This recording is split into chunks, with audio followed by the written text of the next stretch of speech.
Hey YouTube, it is a beautiful Sunday morning on the middle of spring. What is this, March, April? No, this is April 2. Probably shouldn't date that, but that's what I just did. Anyway, I wanted to share a couple of stories with you. I recorded a video the other day and then I didn't edit and upload and all that kind of stuff, and then it's like, you know what, I need to just start over. I want to keep my videos a little more focused rather than just me rambling through half a dozen different projects and topics. So today I want to talk to you about I sold the Fugly Truckling. It's story time, ladies and gentlemen. Not that kind of story. Hang on, let me pull this up.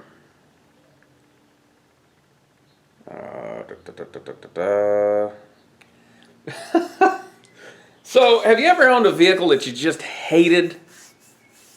And it's not because it was, well, I don't know. So, when I was working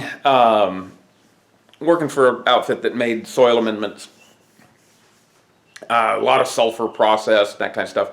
I originally started working there. I drove my 1960 F100 panel truck, and I'd had that panel truck for like, I don't know, 12, 13, 14 years. I'd had it for a long time, and I actually lament selling it. I shouldn't have gotten rid of it, but I did. Brief side note, just a few months ago, I ran across the guy that just bought it from the guy that I sold it to, and he has turned it into a tap truck. And, you know, God bless him. It's 661 tap trucks or something or other like that. But he's been doing a lot of nice work to it and getting that truck working like it should. But at the time, I was driving out into this place. They dealt with a lot of sulfur, and I was really worried about just destroying that 1960. And so what I did was I bought their shop truck that they had, which was the 2006 Chevy 2500 HD. It was the diesel. It had the big Duramax, the 6.6 liter Duramax, LBZ, whatever. Diesel guys are gonna, you know, if they see this, they'll chew me out because I probably got the wrong letters or I don't know what. But anyway, it was a really, I love diesels in general. And this thing, when it ran well. But I had dumped so much money into it over the years, and I'm not a rich man. I don't even think I qualify as middle income. So it bugged me because, like I said, I'd owned that panel truck for over a decade, and in the first literally, before I got it on the road, I had put more money into that 2500 than I had put into the panel truck in its lifetime as far as repairs, parts and repairs and stuff. So,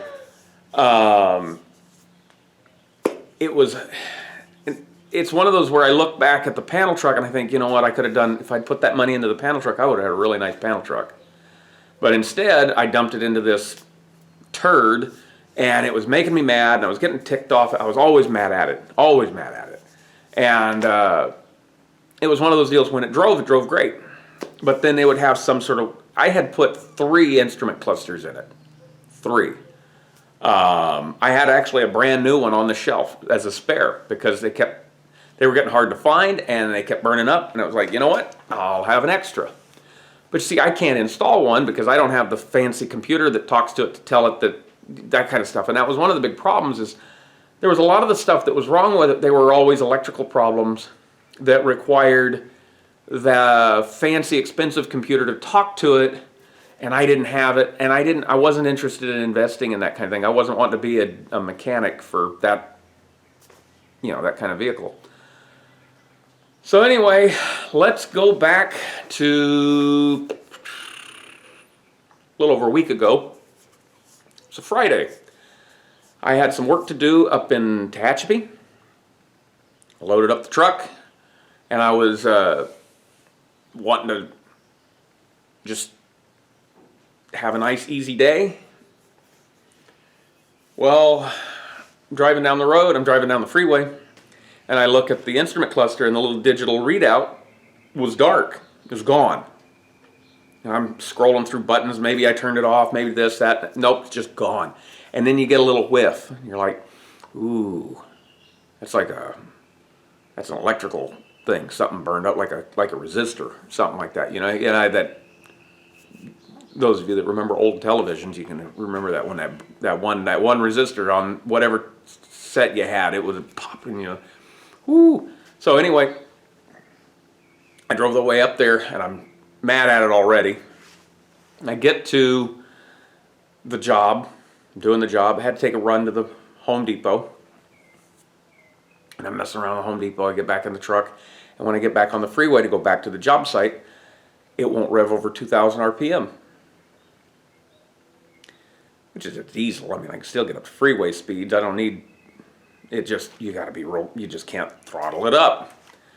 So anyway, I get back to the job site. I'm mad at it. And the girl I'm doing the work for, I tell her, I said, you know what? As soon as I get a chance, this thing's sold. I'm gone. I'm done with it. I'm tired of playing with it.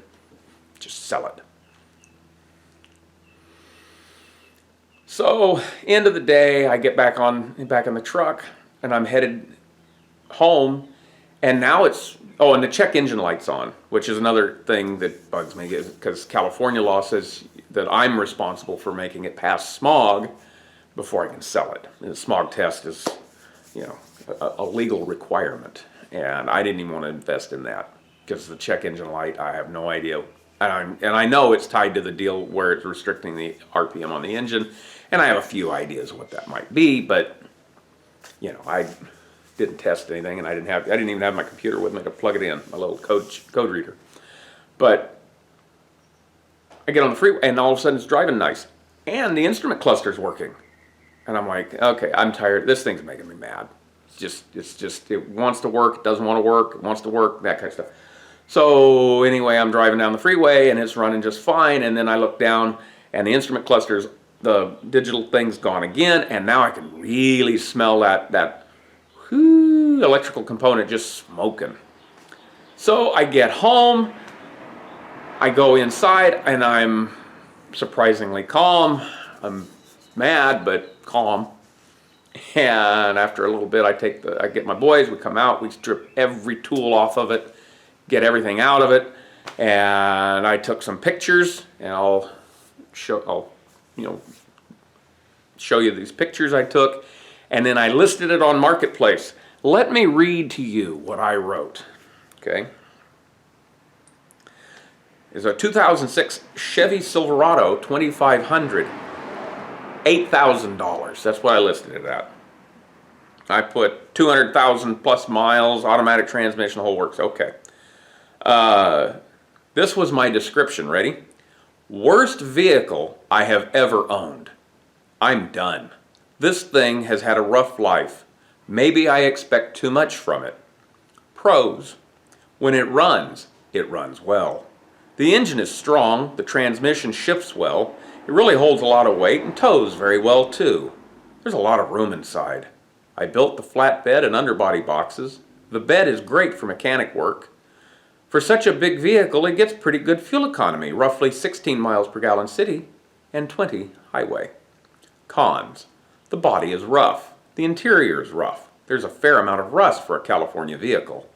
The AC does not work. It has electrical gremlins. Currently has check engine light on. I suspect an electrical issue. There is so much wrong. Facebook won't let me write it all here. This is being sold in as-is condition. Use it for parts for all I care. Price is negotiable. Make me a cash offer and this headache can be yours. The welder is not included. I had the Bobcat mounted to the back. And of course, you write all this, and the first thing I get are messages. Does it come with the welder? No. So then I shared it on my Facebook. I said, the Fugly Truckling has to go. Worst vehicle I have ever owned. Asking price is just a number. If you hate someone, this might be the perfect gift. So I get, with Facebook Marketplace, with any of those kind of online sales things, the first few are, is this still available? I'm super interested, and you just kind of ignore the first handful of them. And, you start getting people that are really legitimately interested. And I got a call, or I got a message, and that was on Sunday. I think it was Sunday. Pretty sure it was Sunday. I got a message. The guy says, "Hey, I'm really interested in this. Can I come look at it?" That's the one you want. The guy that says, "Hey, can I come and look at it?" So I said, "Absolutely."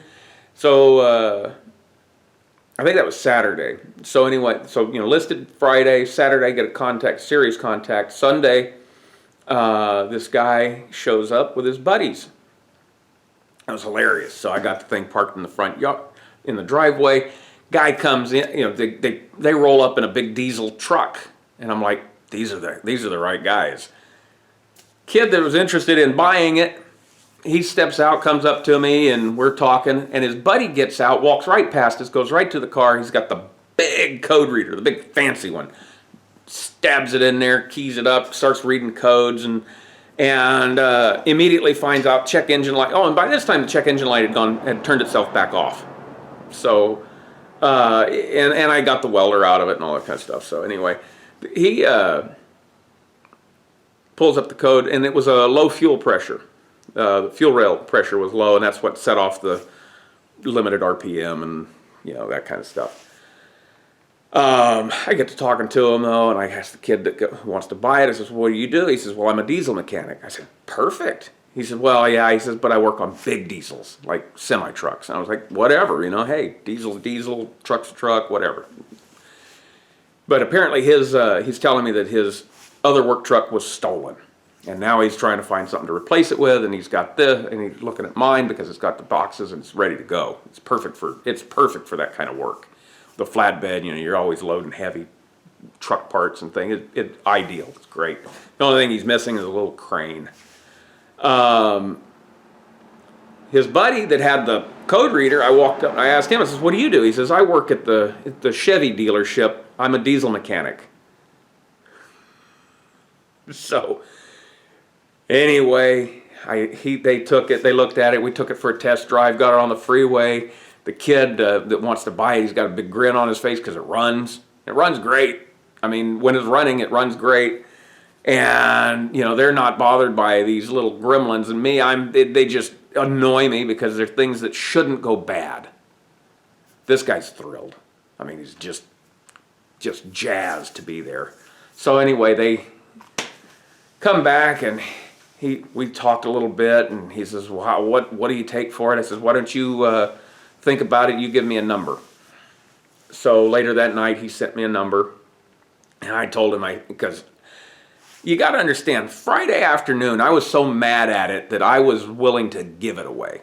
That's how pissed I was at this vehicle. So anyway, he sent me a text message that night, says, "How about this dollar amount?" I said, "That's exactly what I had in mind." Monday morning he came in, gave me some cash, and drove off with his new truck. And that, ladies and gentlemen, is how I sold the Fugly Truckling.